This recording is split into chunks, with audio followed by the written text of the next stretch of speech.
ఈరోజు మన మధ్య ఎవరైనా ఉన్నారా?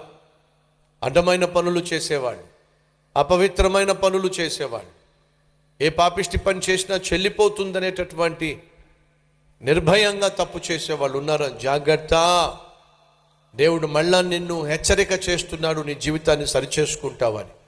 ఒకవేళ సరిచేసుకోకపోతే రాజునే దేవుడు శిక్షించి కుదరని రోగాన్ని ఇచ్చి ఎలా మొత్తాడో నిన్ను కూడా అలా మొత్తబోతున్నాడు. కుదరని రోగం చేత, వైద్యులకు అందని రోగం చేత, మందులు వాడినా తగ్గనటువంటి రోగం చేత దేవుడు నిన్ను మొత్తుతాడో ఈ విషయాన్ని మర్చిపోక. దేవునికి వ్యతిరేకంగా జీవిస్తే, దేవుడు హెచ్చరిక చేస్తున్నా పట్టించుకోకపోతే ఎంతటి వాడినైనా సరే దేవుడు శిక్షిస్తాడు అనేది బైబిల్ మళ్ళీ మళ్ళీ మళ్ళీ మళ్ళీ నిరూపించింది. తమ్ముడు, ఆ హెచ్చరికను నువ్వు స్వీకరించి జాగ్రత్త పడితే మంచిది.